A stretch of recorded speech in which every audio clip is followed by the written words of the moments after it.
I've started a new channel called Lunala Tales. Please subscribe and watch my best stories there. Link is in the description. The Empire called it a victory, but when the broadcast showed my mentor kneeling with a blade in the dirt, I laughed. Not because it was funny, but because it was wrong. General Asher Vespa didn't kneel, not to kings, not to emperors, not to gravity itself if she could help it. And if the galaxy swallowed that staged spectacle, then it was proof that the Empire never really understood her. She taught me once that the best lies are endings, because everyone stops thinking once they hear the word defeat. That was the moment I knew her loss was a curtain drop, not a conclusion. And if that was true, then I was already standing in the first act of her encore. The battlefield still smelled of scorched hulls and bad propaganda. Statues of imperial triumph sprouted like weeds over bones they didn't bury. I walked through it with a scarf pulled tight against the wind, my drone dog Bitey padding beside me, and the sarcastic hum of my tactical AI, Lumen, in my ear. The place was meant to break the spirit of anyone who saw it, but all I saw were the cracks. Not cracks in the stone, cracks in the story. They'd built their monuments too fast, plastered their version of history too neat. My gut told me something was buried under the ashes, and Asher wanted me to dig. Tower 7 rose crooked ahead, its burned spire a skeletal reminder of the logistics relay the Empire had looted. Imperial crews took what they thought mattered and left a plaque about restoring order. It was almost polite. But Asher never trusted polite. I ran my fingers along the panels until I found one with screws too perfect, humming the same tune she used to hum when soldering circuits. The panel clicked open, and inside I found a cracked beacon core with a sticker that read "Do Not Steal." Asher hated labels, which meant she left this one on purpose. The thing coughed to life, and her voice spilled out, dry and sharp as always. If you found this, then the broadcast wasn't the whole story. I lost publicly, because sometimes you win privately that way. I know you, Ilara. I know you're angry. The question is, do you trust me enough to do something you will hate? Let Kayla think he beat me. Then let him win again. The message died. I sat in the ruins, staring at a ghost of a woman who taught me everything I knew about war and about laughing through it. Kayla Iris, the Empire's golden boy, the one who smiled for cameras while signing death warrants, had paraded her defeat as proof that humans could be broken. And now my mentor wanted me to play along, to let the man who crowned himself on her back do it again. I hated it already. Which meant she was probably right. Bitey woofed low, pulling me out of the spiral. Lumen analyzed the core with clinical detachment. Something in the data still pulsed, stubborn, like Asher herself. If I followed it, I'd be walking straight into whatever trap she had designed, whether for the Empire, for Kayla, or for me, I couldn't tell yet. But standing still wasn't an option. Asher's lessons rang in my ears. Humor to mask the fear. Misdirection to slip the knife in. Logistics to make the knife matter. I remembered the first time she taught me to laugh in the middle of a firefight. We were pinned behind a rusted crawler, glass shard rain pinging off the armor. My teeth chattered and I told her I was demonstrating dynamic readiness. She grinned at me like I'd just reinvented courage. Humor is body armor, she said, before erasing 3 enemy positions with surgical shots. If you can grin, they can't read you. And if they can't read you, they can't stop you. That was the lesson she left me with, the one the Empire never understood. So when I infiltrated the orbital freight hub that evening, I grinned. Badge forged, Bitey in a ridiculous vest that read "Do Not Pet," I moved like I belonged. The Empire liked appearances, so I gave them one. And under the etched floor design of stars, I pulled out an Imperial Logistics override chip, one tied directly to Kayla's office. It was the kind of key that could starve armies or reroute medicine, the sort of weapon you could wield without firing a shot. I slid it into my pocket as an aide swept in, glaring at me. Who authorized maintenance? He demanded. Protocol 12, I said, gesturing at Bitey. The aide's nose wrinkled. Dogs, he muttered, and walked away. I nearly laughed aloud at the absurdity of it. Humor, misdirection, logistics. Asher's Trinity. Back in a safe house disguised as a noodle store, I slid the chip into Lumen's port. The map of Imperial supply lines flickered to life, veins feeding a heart too smug to beat. Lumen highlighted Kalis' victories, but they lined up with someone else's losses, rival admirals whose depots mysteriously failed during his celebrations. That wasn't a pattern of luck. It was a knife sliding under the ribs of the Empire. Then Bitey picked up an encrypted burst. Lumen cracked it, and the words fell cold between us. Trap Ret asked. Bait confirmed. Destination Halcyon Reach. Tomorrow. Halcyon Reach. The site of Kalis' latest gala, a triumph dressed in fireworks and applause. If Asher was alive, if she was the bait, then the whole Empire would be watching. And if Kayla thought the game was his, then maybe Asher's encore had already begun. I drained the last of my broth, stood, and whistled for Bitey. The cook gave me a look that said she knew I was about to ruin someone's evening. She wasn't wrong. Lumen, I said, get me a guest list and a seating chart. I want the hors d'oeuvres close and the scanners far. You intend to eat at an enemy gala, Lumen replied, scandalized. Of course, I said, grinning like a woman with nothing left to lose. If you're going to ruin a tyrant's party, you should at least try the canapes. Ilara had never liked parties, but imperial galas were their own special kind of punishment. The lights were too bright, the music too loud, and every guest was a viper coiled in silk. She arrived dressed as a logistics officer's aide, uniform sharp, badge forged, and posture screaming weary competence. Bitey was disguised again, this time with a gleaming chrome shell that made him look like a fashionable pet drone. Lumen handled the comms, whispering adjustments to her forged clearance every time a scanner sniffed too close.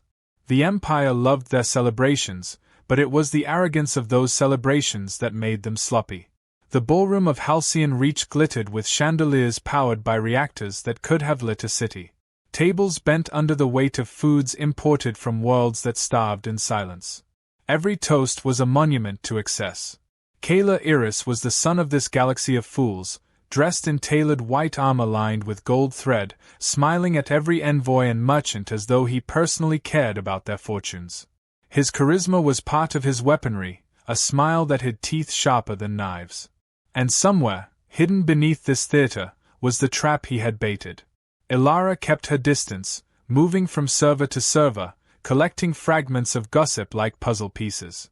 Imperial officers whispered about a prisoner brought in under triple escort. Others murmured that Kalis rivals were losing supply chains at an alarming rate. A few grumbled about the theatrics, unaware that their own careers were being fed into the grinder of his ambition.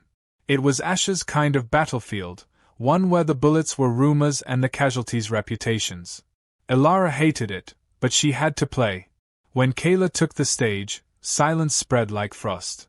His voice was smooth, every word practiced, every pause perfectly measured. He spoke of victory, of order, of the supposed defeat of the rebel human general who once dared to challenge the Empire. He raised his glass to the notion of peace, the kind of peace enforced by chains and silence. The crowd roared approval, and Ilara felt her jaw ache from clenching. She forced herself to breathe and to smile faintly, as if she too were basking in the glow of a man who thought he was history's chosen heir. Lumen's voice ticked in her ear. The prisoner is here. Sublevel 3, chamber marked as storage. 4 guards, enhanced suits, 1 internal scanner. Time to intercept, 12 minutes before the next rotation. Ilara set down her glass and pretended to admire the decor while her pulse raced. Bitey padded close, projecting the route into her retinal feed. The dog wagged his artificial tail as if they were on a stroll, not about to break into a prison vault during an imperial coronation party. The corridors under the gala were quieter but no less gaudy. Even in storage halls, the Empire etched its symbols into every surface. Ilara's boots clicked softly as she moved, and her hand brushed the override chip in her pocket. That little piece of stolen authority might save her life if a door refused to open. When she reached the chamber, she paused. 4 guards, just as Lumen said, armored and bored. She pulled a small vial from her sleeve, a chemical gift from smugglers who owed her favors. She cracked it open and dropped it in a vent. Within seconds, the guards were coughing, eyes watering. Not deadly, just humiliating. As they staggered out for air, she slipped inside. The chamber was colder, filled with the hum of machines. In the center stood a reinforced pod, cables snaking into it like veins. She approached slowly, weapon raised. Bitey scanned the pod and emitted a low growl, his optics flashing red. Lumen murmured that the life signs were human but unstable. Elara keyed the release and braced herself. The hatch hissed open, and inside she found not her mentor but a face she barely recognized. The prisoner looked like Asha, but younger, too perfect, eyes blank with the haze of sedation. It was a decoy, a clone built for display, a mask for the Empire to wave when convenient. Elara's stomach sank. Kayla had staged everything, not just the defeat but the very prisoner she came to rescue. This wasn't bait for Asha, it was bait for her. The door slammed behind her. Kayla stepped into the chamber, guards flanking him now that they had miraculously recovered. He smiled like a man greeting an old friend. Elara Voss, he said, as if her name were a secret he had kept for a special occasion. The last student of the great general. I was beginning to worry you'd never show. Elara forced a grin even as her chest burned with fury. I had to see the decor. Very tasteful prison pods, by the way. Kayla's eyes glittered. You're quick. That's why Asha liked you. She taught you to laugh when you should cry. But do you know what she taught me? He leaned closer, voice low and intimate. She taught me how to lose. And how to make losing look like winning. It was impossible, but his tone carried conviction. Elara's thoughts spun. Did Asha really align with him, even briefly, to orchestrate the myth of her defeat? Or was this another layer of Kayla's theater, a way to poison her faith in the woman who raised her? She couldn't know, not yet. Bitey growled, breaking the tension. Kayla glanced down and smirked. A pet. How quaint. Let me offer you something better than nostalgia, Elara. Join me. The Empire is tired of old fools clinging to outdated ideals. Together, we can turn their arrogance into fuel. You'll have the power to protect your people, to shape the future, not just chase shadows of a fallen general. Elara laughed, sharp and loud, the sound bouncing off the chamber walls. The guards shifted uneasily, unsure if they were witnessing bravery or madness. You want me to betray the only person who ever taught me how to survive? You must really think the universe revolves around your smile. Kayla's grin never wavered. Not around my smile. Around results. Think about it. The galaxy loves a story. And right now, you and I are the only ones who know the next chapter. Will it be the student avenging her teacher, or the student surpassing her? I don't mind either ending. Both make me look untouchable. The tension hung heavy in the cold air. Elara wanted to shoot him, to erase his smug expression, but she also wanted answers Asha's broken beacon had not given her. If she killed him now, she might bury the truth forever. If she played along, she risked everything, but she might finally uncover whether Asha had fallen or had engineered her own myth. Kayla stepped back, gesturing toward the pod with a mocking flourish. Take her, if you like. A shell of your general. Or walk away, and I'll consider this our first dance. Either way, Elara Voss, the galaxy is watching, and I intend to make sure they never forget this story. The guards opened the door, their expressions unreadable behind helmets. Elara stood in the center of the chamber, torn between rage and calculation. Bitey whined, sensing her hesitation. Lumen's voice whispered one word into her ear. Choice. Elara exhaled slowly, the weight of the Empire and her mentor's shadow pressing down on her shoulders. Whatever she did next would shape not just her fate, but the fate of every human who still looked up at the stars and believed they had a chance. And for the first time since she saw that broadcast of Asha's defeat, Elara knew the war wasn't about victories or defeats. It was about who wrote the ending. The gala resumed above as if nothing had happened, music swelling and laughter echoing like cannon fire. Elara walked back into the crowd with a glass in her hand and a storm in her chest.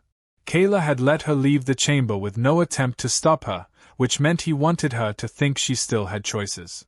That kind of arrogance was dangerous, but it was also useful. If he wanted a performance, she would give him one so dazzling that he would never see the blade hidden behind it. Bitey padded beside her, his chrome disguise catching the ballroom lights, and Lumen whispered updates into her ear. The clone in the pod had been nothing but a mask, a piece of theater for Kayla to wield, and the question of Asha's fate still clawed at her. Elara refused to let him write her story for her. Kayla returned to the stage, basking in applause, his voice amplified across the hall. He delivered a speech about the dawn of a new era, about taming the chaos of the frontier, about how the Empire brought light to those lost in darkness. The crowd drank it in, blind to the rut beneath the words. Elara took a sip of wine, forced a pleasant smile, and quietly uploaded something into the broadcast feed using Lumen's stealth routines. Moments later, Kayla's polished face on every holoscreen began to distort, his carefully rehearsed gestures looped into absurdity, his triumphant phrases chopped and stitched until he appeared to declare, "I am the Empire's prettiest lamp post." Laughter rippled through the crowd, hesitant at first, then uncontrollable as more of the doctored feed spilled out. The look on Kayla's face was worth the risk. His eyes narrowed, his jaw tightened, but he masked it with a gracious laugh, pretending he was in on the joke. That single slip of irritation told Elara she had landed a blow where it hurt. Empires thrived on image, and she had cracked his. For every admirer who chuckled, a seed of doubt had been planted. If he could be mocked, he could be beaten. Elara drifted away before the security teams could trace the source of the sabotage. She needed a bigger stage and sharper weapons.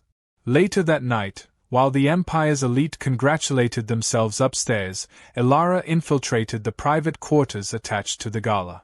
The halls smelled of polished stone and synthetic flowers, lined with portraits of long-dead conquerors staring down at her with painted disdain.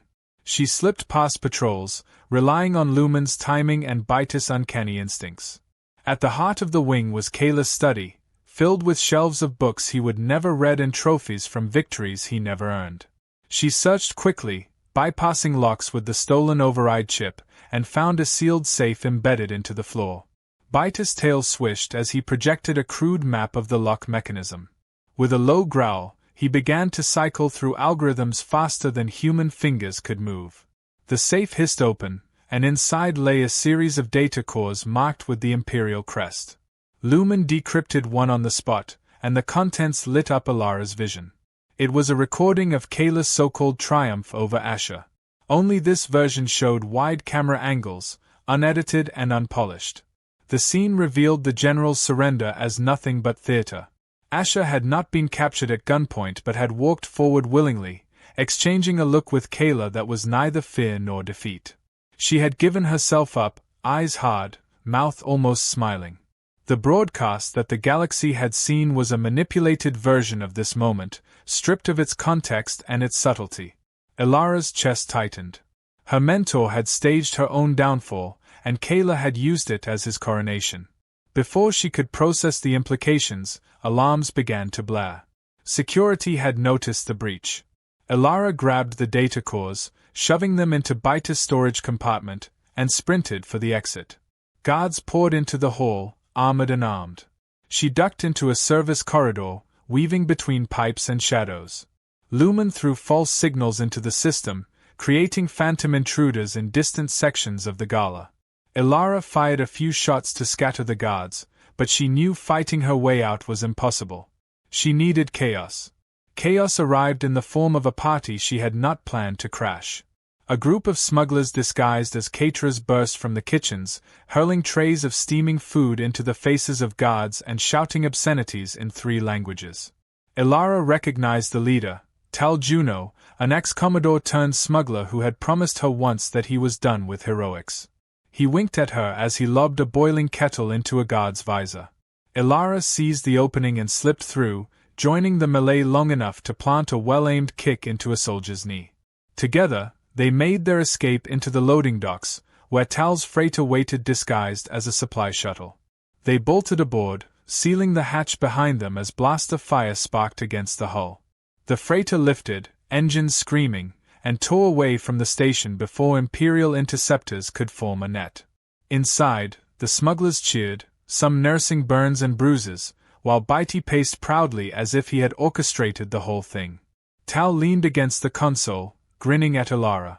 You always did know how to turn a banquet into a battlefield. What did you steal this time? Ilara pulled the data cores from Bitey's compartment and placed them on the table. Proof. The Empire didn't beat Asha. They lied. She gave them her surrender for a reason, and Kayla twisted it into his crown. The room grew quiet. Even smugglers respected the legend of Asha Vespa. Tal's grin faded as he leaned closer to the glowing projection. So what's the reason? Why would she let them parade her like that? Ilara stared at the frozen image of her mentor on the screen, calm and unbroken in the moment of her supposed defeat. That's what I have to find out. But whatever her plan was, Kalis using it to tighten his grip. If I don't expose the truth, the galaxy will keep bowing to a story that isn't real. Lumen interjected with a dry tone. Correction. The galaxy will bow regardless. Your task is to decide who they bow to. Ilara ignored the jab and looked out the viewport, where the stars stretched into the dark. Her mind raced with possibilities. If Asha had orchestrated her own downfall, then somewhere she had left instructions, hidden moves waiting to be played. Kayla's arrogance suggested he thought he held the whole script, but Asha never trusted anyone with all the pieces. Ilara would have to find them before he did. The freighter shuddered as it entered hyperspace, stars smearing into lines. Ilara's reflection in the glass looked back at her, eyes hard, mouth set. She had walked into Kayla's trap and walked out with proof of his deception. But victory was not survival. Victory was rewriting the ending. And for the first time, Ilara felt the faintest echo of Asha's laughter in her chest, steady and defiant. The Empire thought it had silenced that sound forever. They were wrong.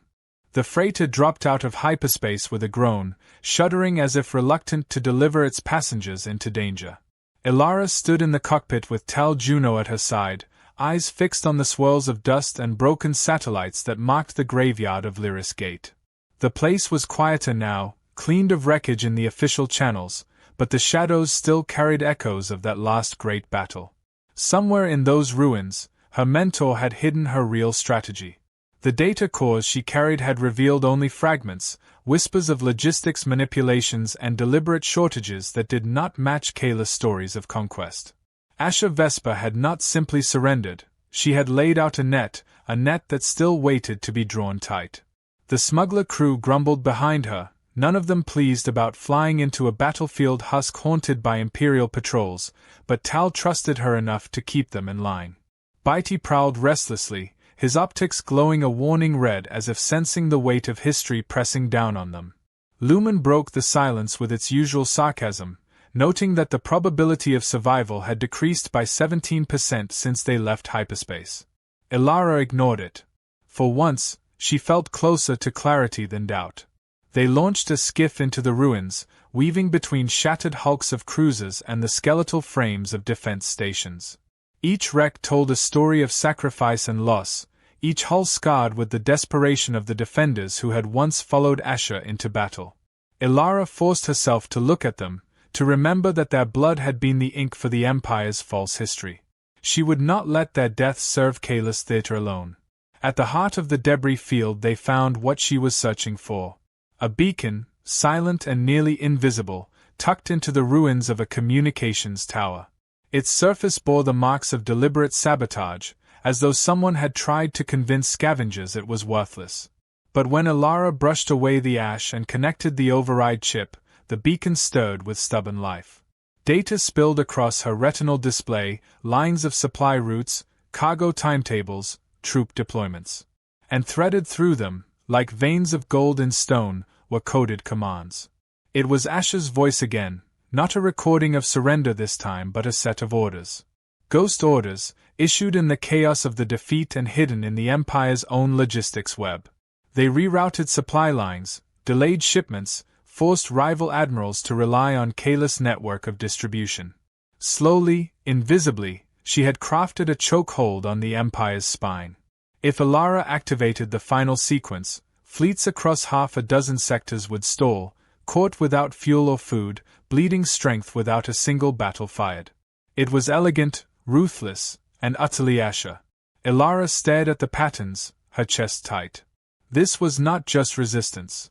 This was a masterpiece of strategic misdirection, a victory disguised as defeat. And yet, as the final command decrypted, her blood ran cold. The sequence bore not just her mentor's code but Kayla's. Tal leaned over her shoulder, frowning at the projection. What in all the stars is that boy's signature doing in your general's masterpiece? The answer came before Ilara could form it. Another message played, not hidden in the logistics but embedded in Kayla's own crest. His voice was calm, amused, and uncomfortably intimate. He explained that Asher had approached him after realizing the Empire's divisions would eat themselves alive. She offered him a bargain, her surrender in exchange for his assistance in ensuring her strategy was carried out. He agreed, not out of loyalty but because the plan suited his ambition.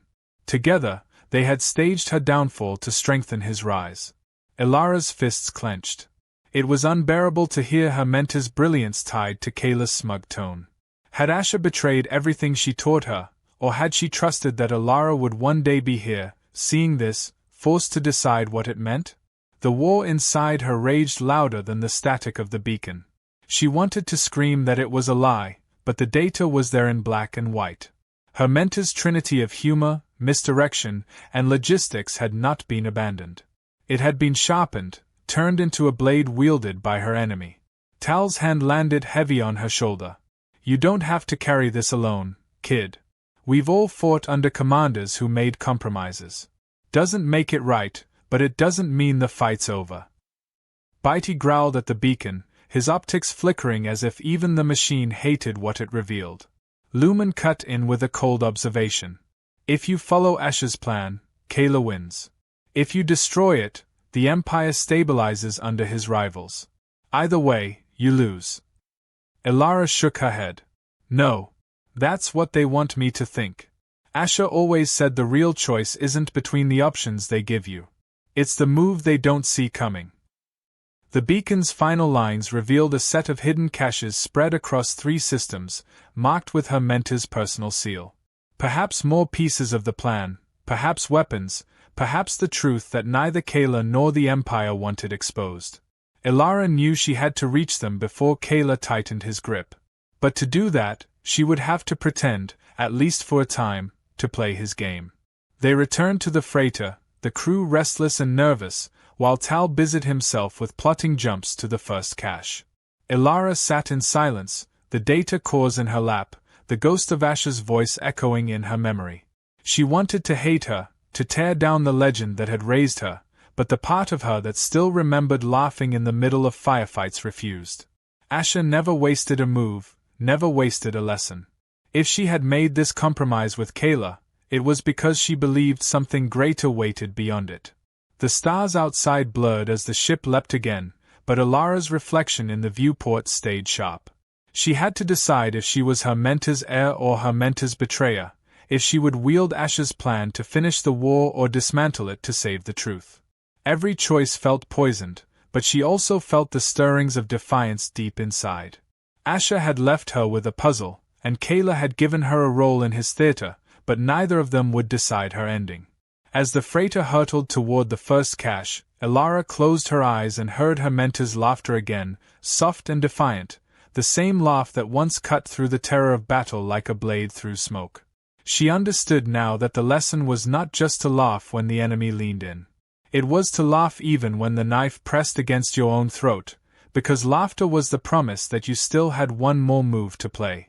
She opened her eyes with fire in them.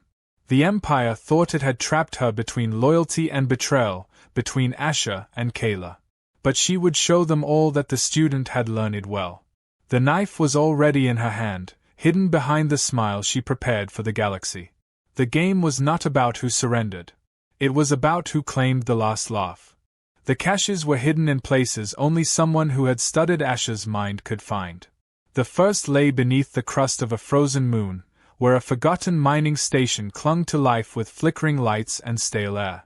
Ilara led the team inside with Tal at her back, Bitey sniffing through the corridors as if the dog could smell secrets, and Lumen mapping every shadow.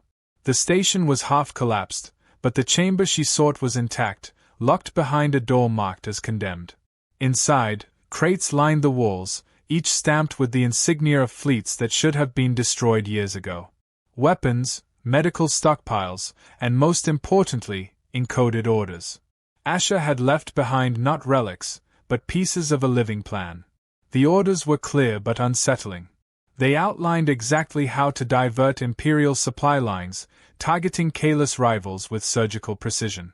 If Alara acted on them, Kayla would be the last man standing among the Empire's leaders, and with the shortages tearing his rivals apart, he would look like the savior of stability.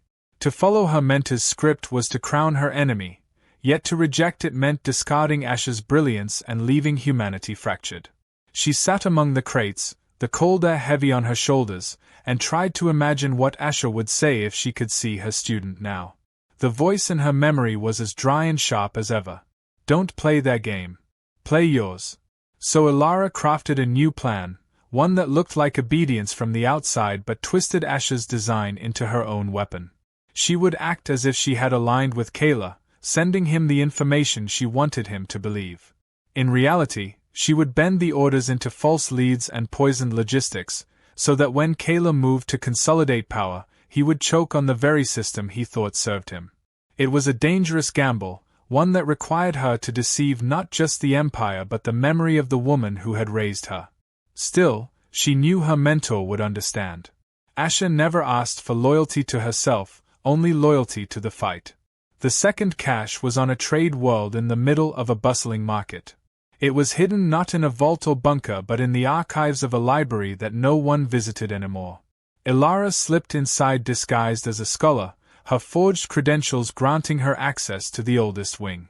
She found the data cube exactly where Asher had marked it, wedged between dusty ledgers and forgotten treaties. When she activated it, a hologram of her mentor appeared, faint and flickering.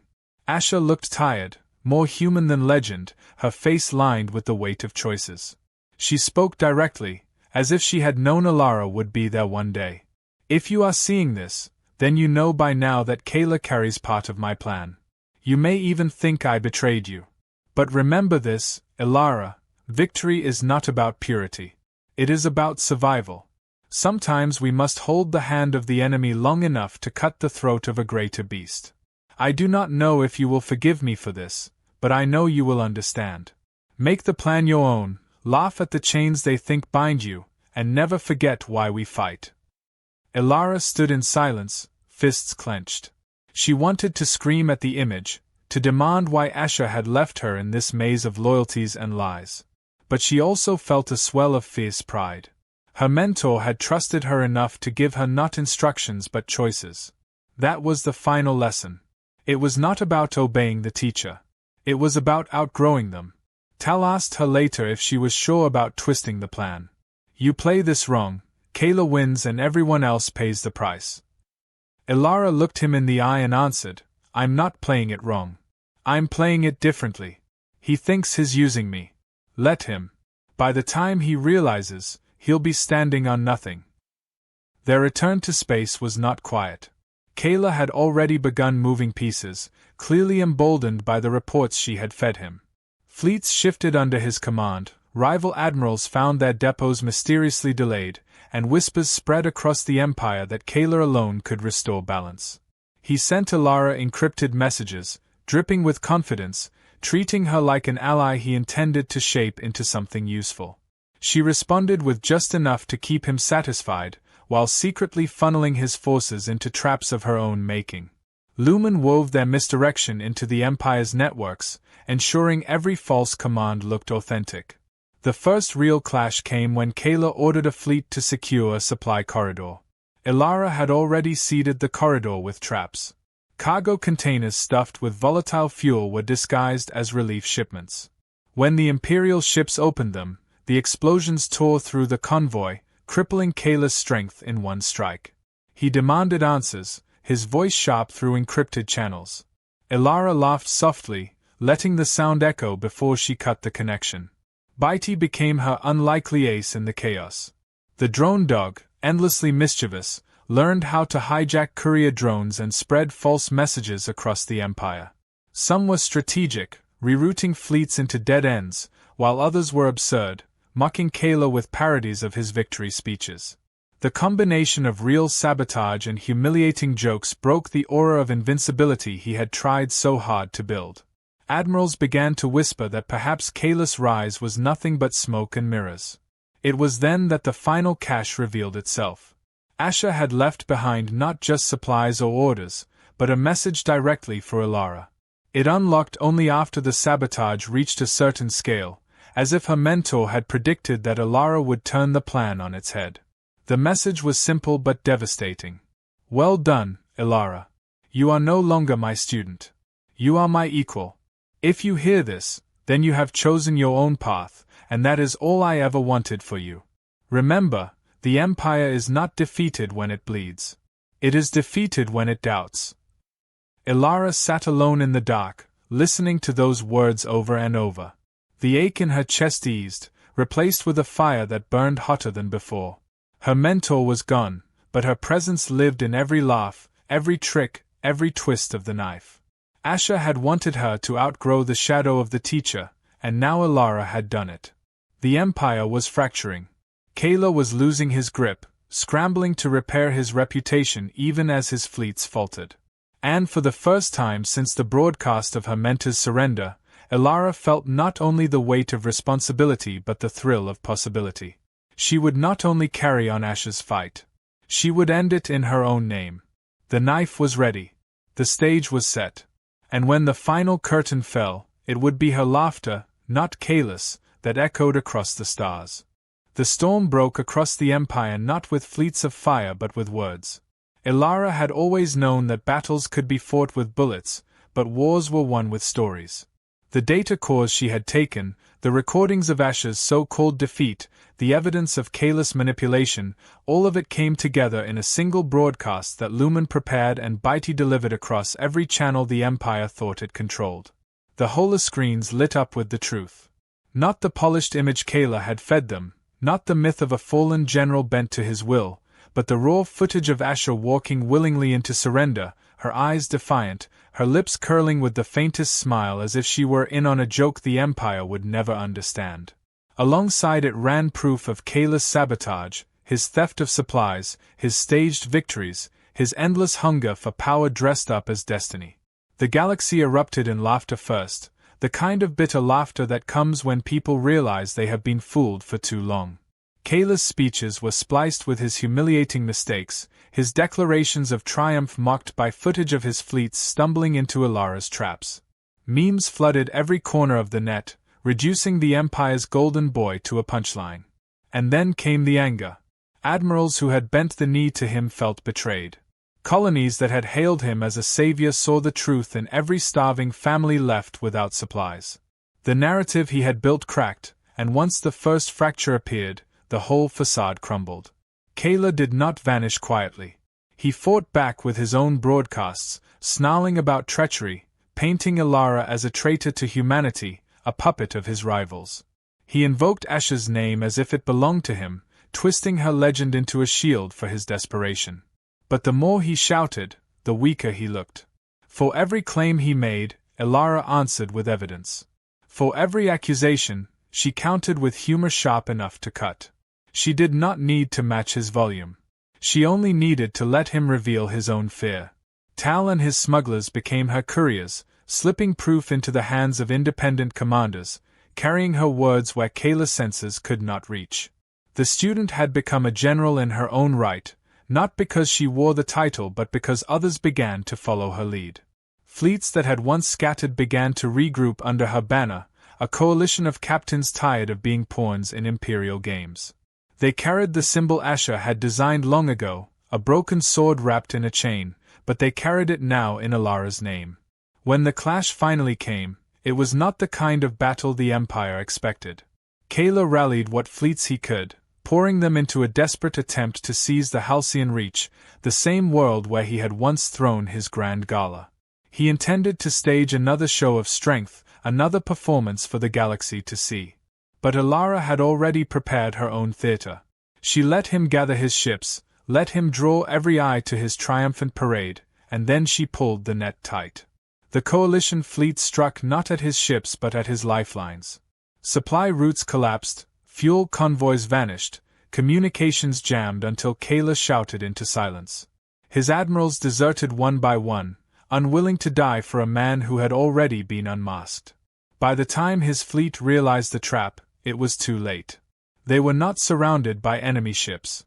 They were surrounded by emptiness, every escape cut off, every promise of support evaporated. Ilara's voice carried across the comms, calm and steady, her laughter laced through the static. You wanted to write the ending, Kayla. Here it is. The Empire doesn't fall because I shoot you out of the sky. It falls because no one believes you anymore.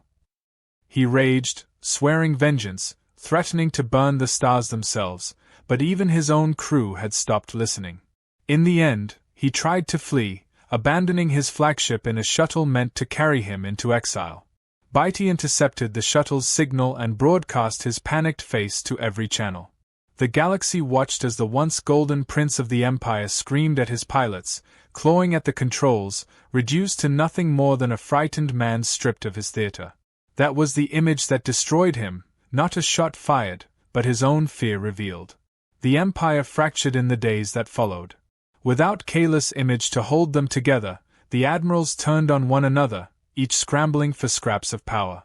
Ilara guided her coalition carefully, not seizing territory for herself but opening corridors for aid, stabilizing colonies, and proving that humanity could lead with more than lies. She became the voice people trusted, not because she promised glory but because she promised survival with dignity. It was in the quiet after the storm that she found her mentor again. Asher did not appear in flesh and blood but in one final recording, triggered by the fall of Kayla's network. She looked older, wearier, her uniform torn from battle, but her eyes still held that spark of humor. If you are hearing this, Ilara, then you have outgrown me. I told you once to laugh when the enemy leaned in, and you did. You laughed at kings, at emperors, at fate itself. That is the weapon they never see coming. You are not my student anymore. You are the general this galaxy needs. Ilara listened to the words in silence, tears she had not allowed herself to shed slipping down her face. When the recording ended, she stood straighter, the weight of the moment settling across her shoulders like a mantle she could not refuse. She did not want to be a legend, but legends had a way of being written whether you asked for them or not. The coalition gathered, captains pledging their loyalty not to a crown or an empire but to a banner of defiance. Ilara accepted their vows with humility, promising not victory, not conquest, but a future where people could live without fear of stories written by tyrants. She had become what Asher had hoped for, not a shadow of the past but a light for the future. As the fleet sailed into the stars, Ilara stood on the bridge, Beatty at her side, Tal leaning against the console with his usual grin, and Lumen humming softly in her ear. The war was not over. There would be new enemies, new battles, new lies to cut apart. But the galaxy no longer believed in Kayla's empire. They believed in her. And for the first time, she laughed not as armor, not as defiance, but as a promise. The empire had written its ending. Now it was her turn to write the beginning.